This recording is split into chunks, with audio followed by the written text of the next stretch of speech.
Capítulo 5. Deixamos Agnes no quarto com a mão inerte do marido pressionada contra o peito, enquanto ela afastava os cabelos do rosto dele com cuidado. Era uma imagem da qual eu não me esqueceria por um bom tempo, mas não podia ficar pensando nisso agora. Fiquei sabendo por Victor que o casal tinha uma filha, mas, felizmente, ela estava com os amigos depois de saber que o pai ficou doente. Victor não viu motivo para duvidar de Agnes. Fiquei aliviada ao saber que o meu pior medo não havia se tornado realidade, que a criança não havia sido amaldiçoada também. Uma vez que alguém fosse amaldiçoado, sua mordida passaria a maldição adiante, e, mesmo que Malloy ainda não tivesse completamente transformado, ele estaria propenso a uma fúria e sede de sangue incontroláveis, desde o momento em que fora mordido. Mas agora eu estava diante de outra diminuta casa, nas sombras do beco estreito e coberto de terra, ouvindo uma nova tragédia. No instante que compartilhei com Victor o que Marlowe tinha me dito, fomos direto para a casa do pai do rapaz, já que era mais perto que os dormitórios. Fiquei mais do que agradecida por não poder ver o homem, pois consegui ouvir a comoção em sua voz, conforme ele contava a Victor o que tinha acontecido, e a minha cabeça já latejava de dor. Se eu visse o pobre pai, iria querer aliviar a sua dor de alguma maneira. O velho soube exatamente porque Victor estava ali assim que perguntou se ele tinha visto o filho. Ridley não tinha sido capaz de cuidar daquilo sozinho. No entanto, o seu pai tinha. Ele mostrou a Victor onde havia enterrado Ridley no quintal, debaixo de uma pereira. Havia tirado a vida do filho no dia anterior. Eu ainda estava pensando sobre isso quando Victor e eu deixamos a ala inferior, usando a área densamente arborizada nos arredores da cidadela para evitar os guardas da cidade. Muitos anos atrás, animais como veados e javalis eram abundantes no Bosque dos Desejos, mas depois de anos de caça, só restaram animais menores e grandes aves predadoras. O bosque agora servia mais ou menos como uma fronteira entre ricos e pobres, com a fileira densa de árvores praticamente obliterando de vista as moradias apertadas da grande maioria do povo da Macedônia. Aqueles que viviam em casas com o triplo do tamanho daquela em que Agnes agora vivia em seu luto. Uma parte do bosque mais próxima do centro da cidade havia sido desmatada, criando um parque onde eram realizadas feiras e celebrações, e onde as pessoas costumavam andar a cavalo, vender mercadorias, fazer piqueniques no dia de calor. O bosque seguia direto para dentro dos muros internos do Castelo Termã, literalmente. Poucas pessoas viajavam pelo bosque, acreditando que o lugar fosse assombrado por qualquer um que tivesse morrido lá, ou pelos espíritos dos guardas, ou dos animais caçados que vagavam entre as árvores. Eu não sabia muito bem. Havia tantas versões diferentes e, de qualquer maneira, aquilo funcionava para nós, pois podíamos sair facilmente do Jardim da Rainha e entrar no bosque sem sermos vistos, desde que ficássemos de olho nos guardas da patrulha. Do bosque, podíamos ir a qualquer lugar. Precisamos conversar sobre o que aconteceu naquela casa, anunciou Victor enquanto caminhávamos pela floresta com apenas uma réstia de luar para nos guiar. As pessoas têm comentado sobre você. Eu sabia que aquilo estava por vir. E usar o seu dom lá não ajudou em nada, acrescentou ele, mantendo a voz baixa. Muito embora fosse improvável que fôssemos ouvidos por qualquer coisa além de um guaxinim ou um gambá.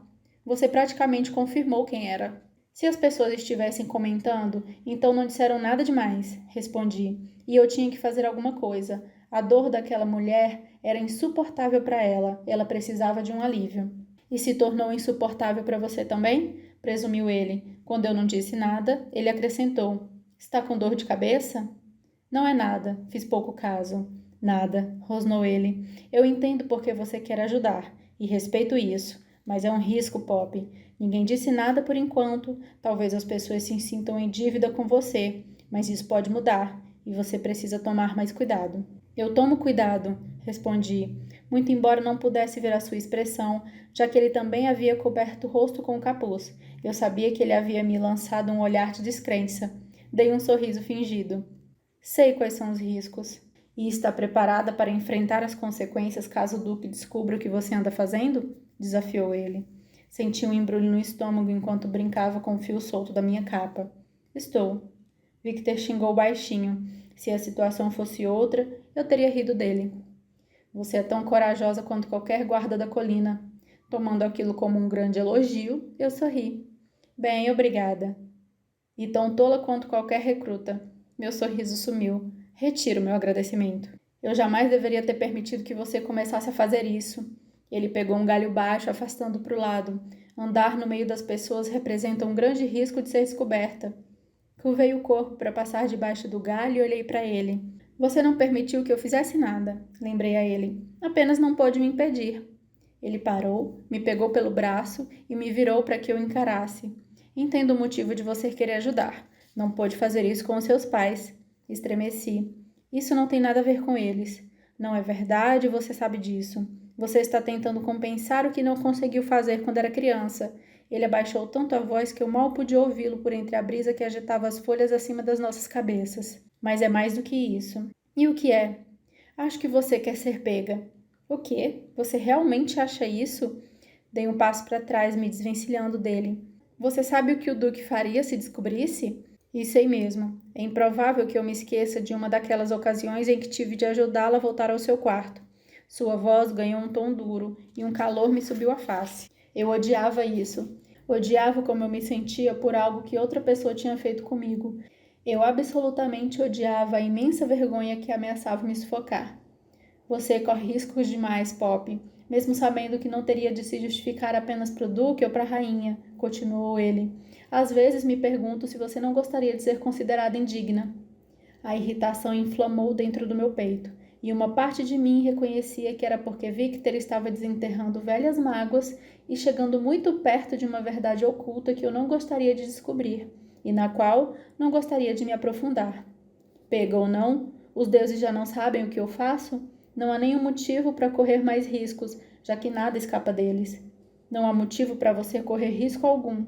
Então, por que você passou os últimos 5 anos me treinando? Exigi saber. Porque sei, porque você precisa sentir que consegue se defender, retrucou ele.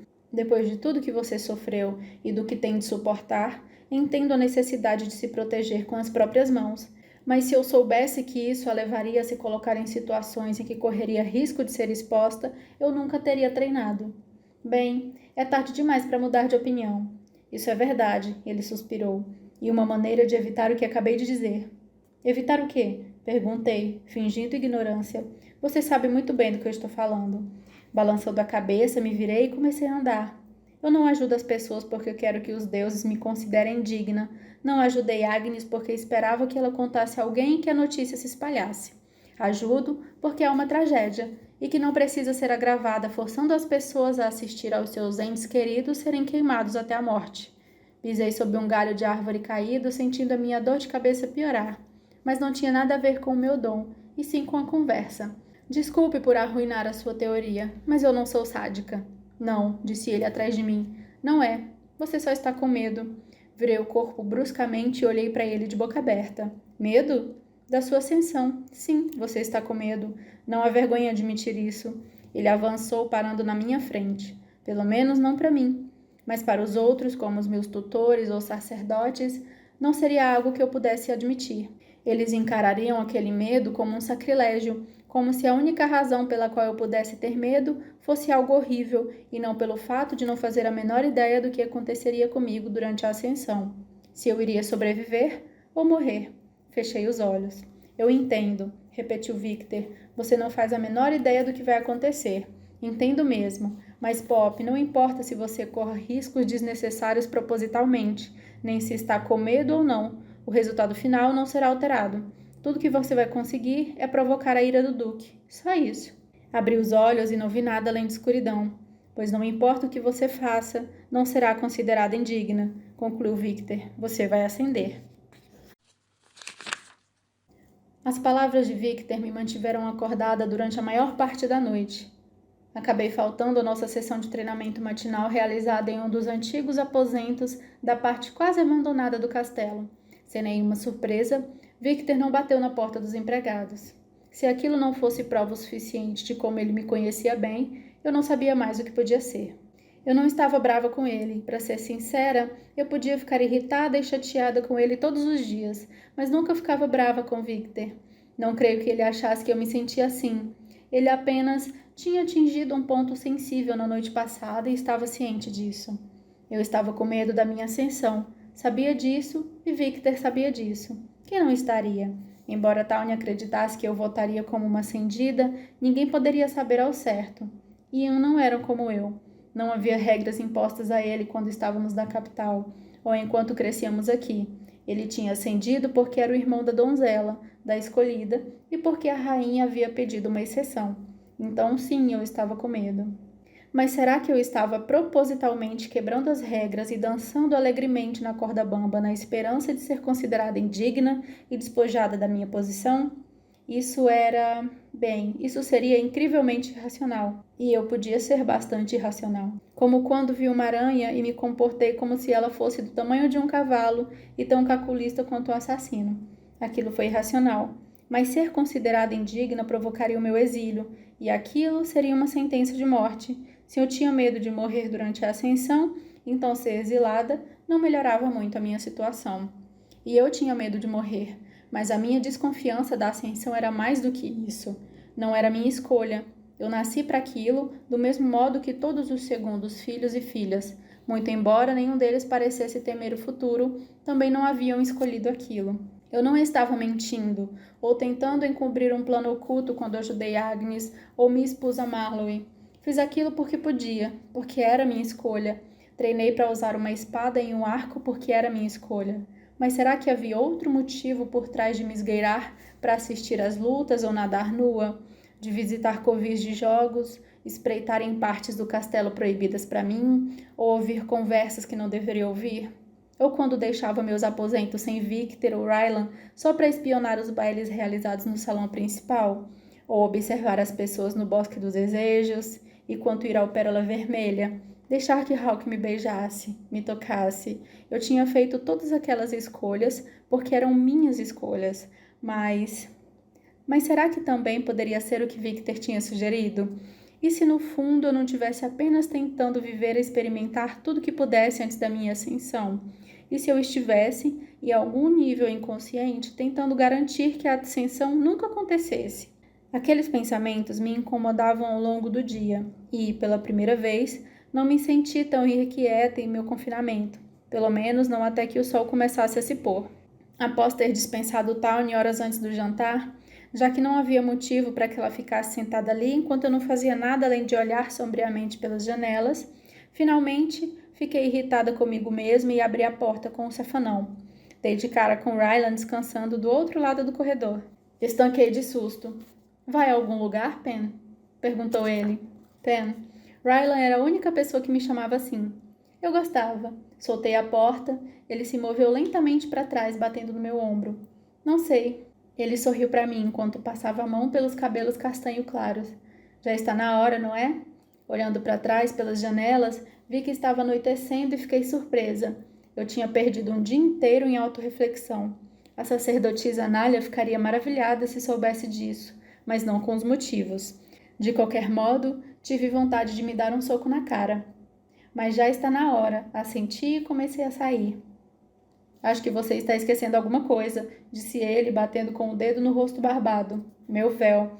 Bons deuses, eu quase tinha saído no corredor sem o véu ou o capuz, além dos meus tutores, o duque e a duquesa, Tawny, e somente Victor e Rylan podiam me ver sem o véu. Bem, a rainha e o rei também podiam, assim como Ian, mas é óbvio que eles não estavam ali. Se houvesse mais alguém no corredor, era bem possível que a pessoa caísse desmaiada no chão. Já volto. Ele abriu ainda mais o sorriso quando me virei e corri de volta para o quarto, deslizando o véu sobre a cabeça. Levei pouco mais que alguns minutos para conseguir fechar todas as correntinhas de modo que ficasse no lugar. Tawny era muito mais rápida do que eu nisso. Comecei a voltar. Sapatos, Pen. Você devia calçar os sapatos. Baixando os olhos para mim mesma, soltei um rosnado nada feminino. Deuses no momento. Rylan deu uma risada. Completamente avoada, coloquei os meus sapatos mais confortáveis, feito apenas de cetim com uma fina sola de couro, e depois abri a porta novamente. Tendo um dia ruim? Cogitou Rylan, conforme se juntava a mim no meu quarto. Tive um dia estranho, retruquei, caminhando até a velha entrada dos empregados. Um dia cheio de esquecimentos. Deve ser para você perder a hora. Rylan tinha razão. Ao menos que algo tivesse acontecendo, ele e Victor sempre estavam prontos para mim logo antes do anoitecer. Descemos a escada estreita e empoeirada com passos ligeiros. Ela dava para uma área ao lado da cozinha. e embora usássemos a antiga entrada para evitar sermos vistos, aquilo não era completamente evitável. Aqueles que trabalhavam na cozinha pararam no meio do caminho quando Rylan e eu passamos por eles, com as roupas marrons e toucas brancas tornando-os quase indistinguíveis uns dos outros. Ouvi o ruído de uma cesta de batatas caindo no chão, seguido por uma reprimenda dura e mordaz. Pelo canto do olho, vi rostos borrados curvarem a cabeça como se estivessem em oração. Reprimi um gemido enquanto Rylan agia como de costume e fingia que não havia nada de estranho com o comportamento deles. Você é a filha dos deuses. As palavras de Agnes voltaram à minha mente. A única razão para que as pessoas achassem isso era o véu, os quadros e as várias obras de arte que representavam a imagem da donzela, além das raras vezes em que me viam. Caminhamos na direção do salão dos banquetes. Dali, nós poderíamos entrar no vestíbulo e chegar no jardim da rainha. Haveria mais pessoas por lá, mas realmente não havia outra maneira de acessá-lo de dentro do castelo que não exigisse escalar algum muro. Chegamos à metade da mesa comprida, como uma das muitas portas de cada lado se abriu para nós. Donzela? Uma onda de arrepio se espalhou pela minha pele em repulsa. Reconheci aquela voz e tive vontade de continuar andando, de fingir que tinha subitamente perdido a audição. Mas Rylan havia parado de andar. Se eu continuasse andando, aquilo não acabaria nada bem para mim. Respirei fundo e me virei para encarar o Lord Brandon Mazer. Não via nele o que a maioria das pessoas via. Um homem de cabelos pretos que parecia ter pouco mais de 20 anos, bonito e alto. Eu vi um valentão. Vi um homem cruel que tinha esquecido há muito tempo que era ser mortal. Ao contrário do Duque, que parecia me desprezar sem nenhum motivo, eu sabia exatamente por que Lord Mason sentia tanto prazer em me atormentar. Ian. E tudo isso resultou pelo motivo mais vaidoso e inconsequente possível. Um ano antes que meu irmão ascendesse, ele havia derrotado Lord Mason em um jogo de cartas, e ele logo acusou Ian de trapaça. Eu, que nem devia estar presente no jogo, dei uma risada, até porque o Lord era péssimo no pôquer. A partir daquele momento, o Lord tentava irritar Ian e a mim sempre que tinha uma oportunidade. Aquilo piorou ainda mais depois que Ian ascendeu e o Lord começou a ajudar o Duque com as suas lições. Juntando as mãos, eu não disse nenhuma palavra enquanto ele caminhava na minha direção. Com as pernas compridas envoltas em calças pretas, ele usava uma camisa preta e o tom fechado de suas roupas criava um contraste marcante com a pele pálida e os lábios da cor de frutas vermelhas e maduras. E os olhos dele... Eu não gostava de olhar para os seus olhos. Pareciam insondáveis e vazios. Como todos os ascendidos, eles eram de um preto tão intenso que as pupilas não eram visíveis. Fiquei imaginando qual seria a cor dos seus olhos antes da sua ascensão, ou se ele sequer se lembrava. O Lorde podia até parecer estar na segunda década de vida, mas eu sabia que ele havia ascendido após a Guerra dos Dois Reis, junto com o Duque e a Duquesa. Ele tinha centenas de anos. Lord Mason deu um sorriso tenso quando eu não respondi. Estou surpreso por vê-la aqui. Ela está dando seu passeio noturno, respondeu Rylan com um tom de voz monótono, como é permitido. Ele estreitou seus olhos de obsidiana para o guarda. Eu não perguntei nada para você. Estou dando um passeio, intervim respondendo antes que Rylan dissesse mais alguma coisa. Aquele olhar enervante e insondável se virou para mim. Vai para o jardim? Ele repuxou o canto dos lábios quando notou a minha surpresa. Não é para lá que você sempre vai a essa hora? Era sim, e era mais desconcertante que o Lorde soubesse disso. Assenti. Ela precisa ir agora, interrompeu Rylan. Como você sabe, a donzela não deve se demorar. Em outras palavras, eu não tinha permissão para interagir nem mesmo com os ascendidos, e o Lorde sabia disso. Mas ele desconsiderou essa regra. A donzela também deve ser respeitosa. Desejo falar com ela e tenho certeza que o Duque ficaria muito desapontado em saber que ela não estava disposta a fazê-lo. Empertiguei as costas quando uma onda de fúria tomou conta de mim tão bruscamente que quase peguei a adaga presa à minha coxa. A reação me chocou de certo modo. O que eu teria feito com a adaga se não tivesse parado por um momento? Será que eu a apunhalaria? Quase dei uma risada.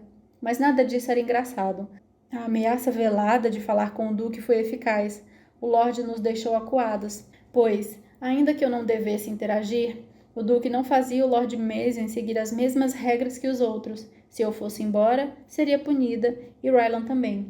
E apesar do meu castigo não ser algo que eu devesse levar na brincadeira, não seria nada comparado ao que Rylan enfrentaria. Ele podia ser destituído da guarda real e o duque garantiria que todos soubessem que ele havia caído em desgraça. Rylan logo ficaria sem emprego e, portanto, desonrado.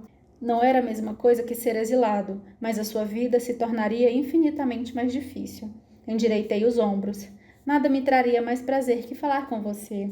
Um olhar de presunção surgiu em seu belo rosto e tive uma vontade enorme de chutar a cara dele.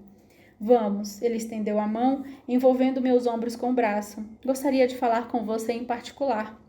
Rylan deu um passo à frente. Está tudo bem, disse a ele, e embora não estivesse, olhei para ele e tentei convencê-lo. De verdade, está tudo bem. Rylan retesou o maxilar enquanto encarava o Lorde e pude notar que ele não estava nada feliz com aquilo, mas assentiu secamente. Estarei bem aqui. Estará sim, respondeu o Lorde. Deuses! Nem todos os ascendidos eram como o Lorde, que brandia o seu poder e sua posição como uma espada envenenada, mas ele não era sequer o pior exemplo. Ele me guiou para a esquerda, quase fazendo com que uma empregada deixasse cair a cesta que carregava.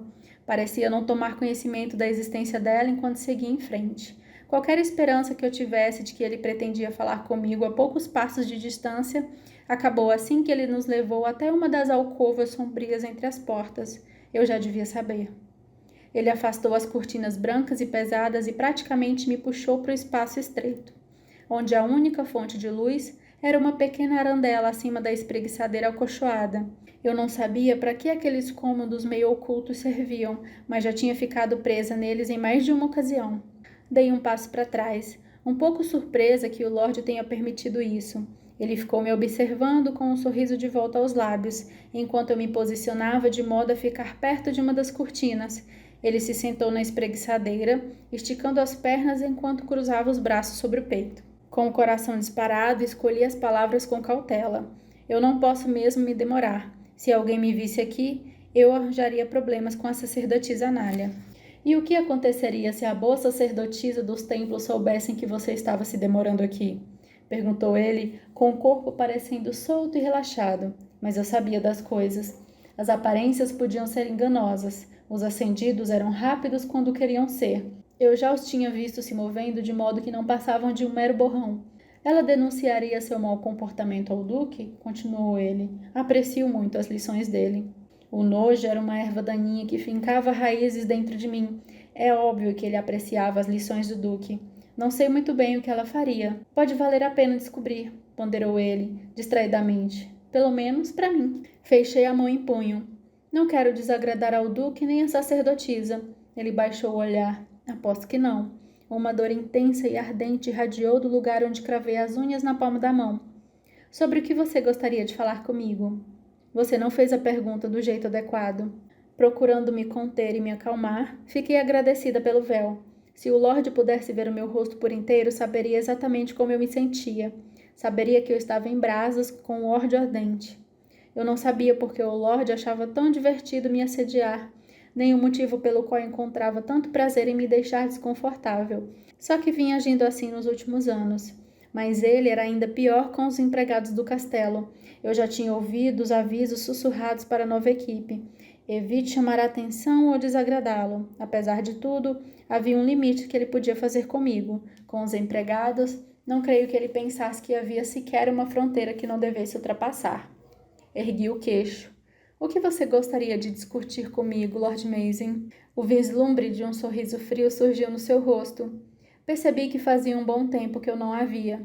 Fazia 16 dias desde a última vez que ele tinha me encurralado. Não era nem de longe tempo suficiente.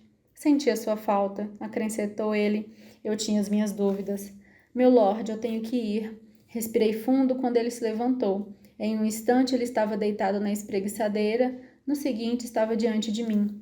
Me sinto insultado, disse ele. Eu disse que sentia sua falta e a única resposta que você me dá é me dizer que tem que ir embora. Você me deixou magoado.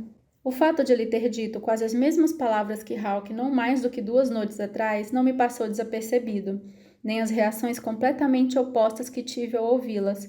Enquanto Hawke tinha pronunciado aquelas palavras como uma provocação, Lord Mazin a usou como alerta. Não me deixou encantada, mas revoltada. Não tive a intenção, forcei-me a dizer. Tem certeza? Perguntou ele, e senti o seu dedo no meu maxilar antes mesmo de vê-lo mover a mão. Tenho a nítida impressão de que era exatamente o que você pretendia fazer. Não era. Me inclinei para trás. Ele fechou a mão ao redor do meu queixo, prendendo a minha cabeça ali.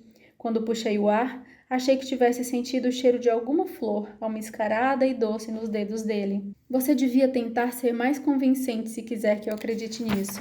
Lamento que não sou tão convincente quanto deveria ser. Tive que me esforçar para manter a voz firme. Você não devia tocar em mim. Ele deu um sorriso fingido, enquanto deslizava o polegar frio pelo meu lábio inferior. Tive a sensação de que milhares de insetos minúsculos saltavam sobre a minha pele. E por quê?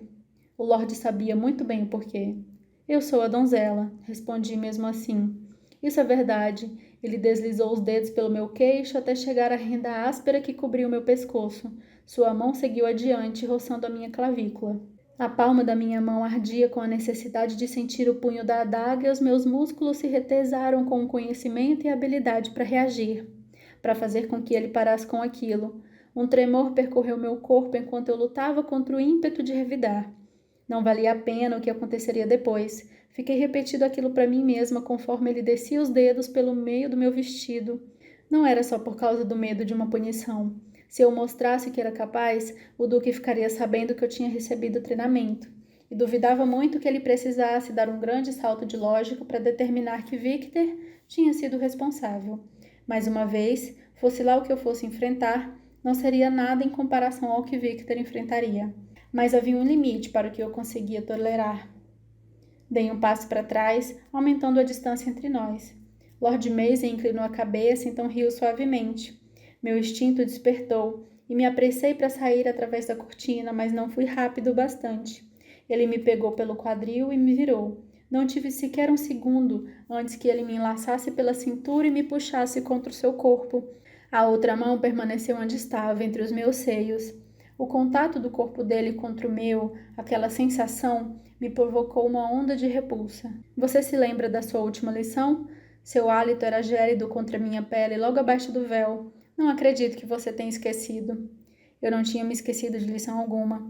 Você não emitiu nenhum som, mas eu sei que doeu. Ele apertou ainda mais a minha cintura e, mesmo com meu conhecimento tão limitado, eu sabia o que sentia contra o corpo. Tenho que admitir que fiquei impressionado. Fico emocionada ao ouvir isso, respondi por entre os dentes. Ah, aí está, murmurou ele, esse tom de voz tão inapropriado para uma donzela. Isso já lhe causou problemas uma ou duas vezes, ou até uma dúzia de vezes. Fiquei imaginando quando ele apareceria. Aposto que também se lembra do que aconteceu da última vez que usou. É óbvio que eu também me lembrava daquilo. Meu temperamento tinha levado a melhor sobre mim. Retruquei algo que o Duque dissera e ele me bateu com tanta força que desmaiei. Quando voltei a mim, me sentia como se tivesse sido atropelada por um cavalo e me deparei com o Duque e o Lorde esparramados no divã, parecendo ter bebido uma garrafa inteira de uísque enquanto eu estava desacordada no chão. Durante dias eu me senti como se estivesse gripada. Creio que sofri algum tipo de concussão. Ainda assim, ver o choque no olhar normalmente sem emoção do Duque tinha valido a pena. Talvez eu mesmo pergunte ao Duque, ponderou ele, para dizer para ele como você tem sido desrespeitosa. A fúria ferveu o sangue nas minhas veias enquanto eu olhava para as pedras cinzentas na parede. Solte-me, Lord Mason. Você não pediu com jeitinho. Ele pressionou os quadris contra os meus e a minha pele ficou vermelha de raiva. Não pediu, por favor. Eu não imploraria para ele de jeito nenhum. As consequências que fossem para o inferno. Eu já tinha aguentado demais. Não era o seu brinquedinho. Eu era a donzela e, embora ele fosse incrivelmente mais rápido e forte, sabia que podia machucá-lo. Tinha um elemento surpresa ao meu lado, e as minhas pernas estavam livres. Endireitei a postura assim que senti algo úmido no meu maxilar. Um grito ecoou pela alcova, surpreendendo o Lorde o suficiente para que ele afrouxasse a mão. Eu me desvencilhei e virei o corpo para encará-lo com o peito arfando, enquanto deslizava a mão pela fenda do vestido até o punho da adaga. O Lorde murmurou algo baixinho quando os gritos soaram mais uma vez, agudos e cheios de horror. Aproveitando a distração, saí de trás da cortina em vez de desembainhar a adaga e cortar fora o que podia apostar que era o bem mais precioso do Lorde. Ele puxou as cortinas para o lado conforme avançava, mas os gritos trouxeram outras pessoas até o salão de banquetes, empregados, guardas reais, e não havia mais nada que o Lord Mason pudesse fazer naquele momento. Através do véu, meu olhar encontrou o dele. E eu sabia. As narinas dele estavam dilatadas. Ele sabia. Os gritos vieram novamente, ecoando de um dos cômodos, ali perto e chamando a minha atenção. A segunda porta descendo o corredor estava aberta. Rylan surgiu ao meu lado. Pen. Passei por ele e caminhei na direção do som. O que aconteceu naquela alcova com o Lorde ficou para trás, enquanto meus dedos se fechavam ao redor do cabo da adaga. Gritos nunca eram um bom sinal. Uma mulher saiu correndo dali. Aquela que estava carregando a cesta. Seu rosto perdeu toda a cor conforme ela abria e fechava a mão sobre a garganta. Ela se afastou, balançando a cabeça. Cheguei ao aposento ao mesmo tempo que Rylan e olhei ali dentro. Eu a vi imediatamente. Ela estava deitada em um divã cor de marfim, com um vestido azul claro amassado e enrolado em volta da cintura. Um braço pendia frouxamente ao lado do corpo e sua pele estava pálida como giz. Não precisei aguçar os sentidos para saber que ela não sentia dor e que ela nunca mais sentiria nada. Ergui os olhos, a cabeça estava apoiada em uma almofada, com o pescoço torcido em um ângulo artificial. Você não devia ver isso. Rylan me puxou e dessa vez eu não me afastei dele. Não o impedi quando ele me arrastou dali, mas eu já tinha visto aquelas feridas profundas.